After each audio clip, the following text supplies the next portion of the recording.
With the first domino of free agency falling and Bradley Beal being traded to the Phoenix Suns, the NBA world hasn't stopped debating whether this was a good trade or not for Phoenix. Since Matt Ishbia bought the Suns, he's made big move after big move, and this trade is probably his most divisive one yet. I think Beal's an interesting fit in Phoenix, and while he does solve a lot of their issues, I think there's still a lot of reasons to be apprehensive about this deal. So I want to look at this trade from both sides and see why this deal both does and doesn't work for the Suns. One of the biggest issues that Bradley Beal addresses for the Phoenix Suns that I feel like almost nobody talks about is their rim pressure. Phoenix has had the lowest number of attempts at the rim the past 3 years, and outside of Booker, they honestly struggle to find any real rim creation. KD has been particularly bad recently, ranking at the bottom 10 percentile in rim attempts the past 2 seasons, and you can see this problem across the whole team.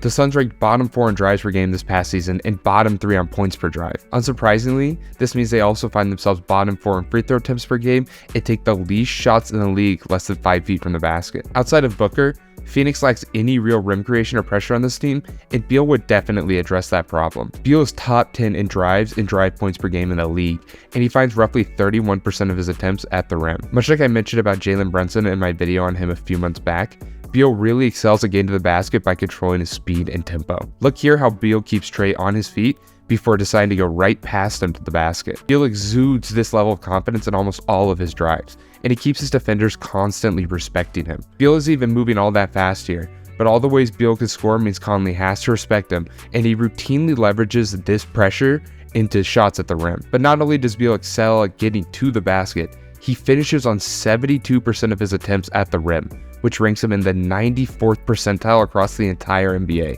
His bag of tough finishing moves is actually really impressive, and I think people routinely overlook Beal as a rim threat. Whether it be slithering through contact, under defenders, or even through them, Beal was one of the best finishers at the basket last season. On top of that, Beal has one of the best floater games in the NBA. He scores on floaters in a variety of ways and is especially good at making a floater out of nothing or finding an easy one in the flow of the offense. I know this seems like a really niche and unimportant skill, but I honestly think having someone who can create a shot like this out of nothing and finish on so many of them is going to be a huge upgrade for Phoenix. When Beal combines these two skills, it's not hard to see why he was almost a scoring champion before. Look here on this play. Beal works down Nesmith before exploding to the basket and stopping on a dime for an easy float. Beal's actually pretty good at planting his feet quickly to launch these easy floaters over his defenders. But like I mentioned earlier, he finds a lot of these floaters in motion. Look at how often Beal is turning corners or seemingly flailing into whatever open space he can find to get these shots off. Another really unique part of Beal's floater game is the way he shoots them. Beal takes a lot of his floaters almost like they're a fadeaway mid-range shot, creating space with the bottom half of his body and leaning back.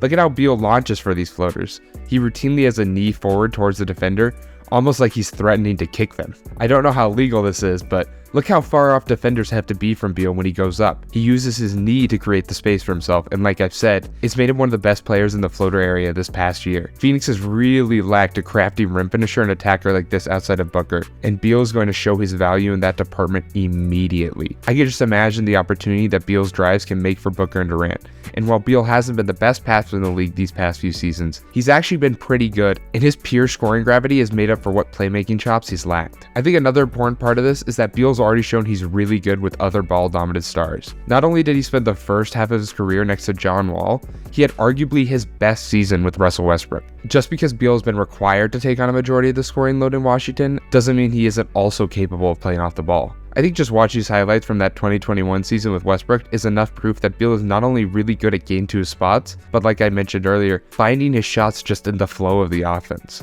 The first negative that comes with the Beal trade is the lack of perimeter defense. While both Beal and Booker have shown they can be decent to good defenders at times, considering their offensive load, I think that's a lot to ask of them. Outside of Josh Okogie, Phoenix lacks any real perimeter stoppers on their team or even just good perimeter defenders. While the Suns are going to be basically impossible to stop on paper, that lack of defensive pressure is going to kill them come playoff time if it doesn't before then. I don't want to suggest that this wasn't a problem before the Beal deal, but I also think it's hard to ignore that this trade might have actually made the problem worse. There is also the very likely world where Jordan Goodwin is as good as the buzz around him seems to be, but I still think Phoenix's defense is going to be a bit weaker as a whole. Another issue I see with this team is a lack of playmaking. While I mentioned how Beal finds a lot of his playmaking through pure scoring gravity, I don't believe him or Booker are developed enough or skilled enough as playmakers to be the lead initiator for a Phoenix team with championship aspirations. While Chris Paul certainly had his issues as he got older, it's hard to deny his impact as an initiator and playmaker for the Suns. Phoenix also lacks any real depth at all, and while while once again this was an issue before the trade, this trade makes the depth problem significantly worse for a different reason than I think people are realizing. The biggest problem with this trade is the lack of flexibility it gives Phoenix. Not only will their starters have one of the highest payrolls in the NBA by themselves alone,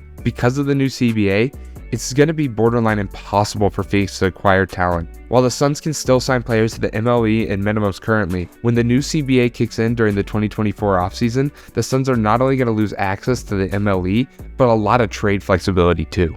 This would still be a big deal if it wasn't also for the fact that Beal will have his no trade clause still and be owed over $200 million through the next 4 seasons. Phoenix has very little room to get any better and will actually start being punished for the position they put themselves in pretty soon. The problem isn't as simple as Phoenix is spending a lot of money.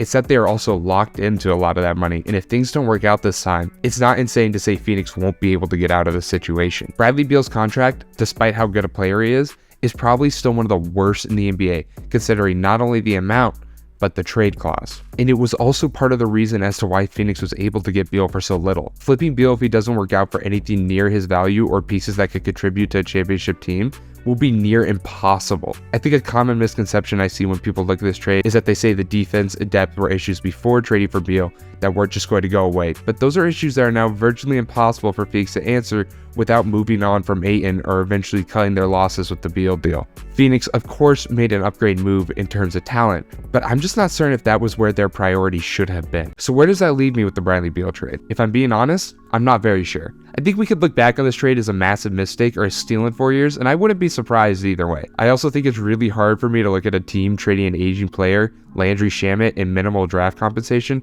for a star level player and say they shouldn't have done that or that it was a bad trade. I think almost every contending team in the league would have done the same deal given the opportunity, but I'm not certain if just because you can make a trade, you should. Phoenix is now locked into Beal's massive deal. It cut what little flexibility they already had. This team really shouldn't have many problems offensively on the court together. It just comes down to their defense and how much depth they can find to surround Booker, Beal, and Durant with. Throughout this entire video, I haven't really mentioned how this might affect the DeAndre Ayton situation. I think the Suns are a lot more likely to trade Ayton out, and I think there's a world where Phoenix can address a lot of the roster issues that I and others have with the DeAndre Ayton trade. I honestly think it's highly unlikely Ayton remains a Sun throughout this next season, and I think the Suns would be a lot better off for it. So let me know what you think down below. Was this a steal for Phoenix or a big mistake? If you enjoyed the video, please consider leaving a like and subscribing.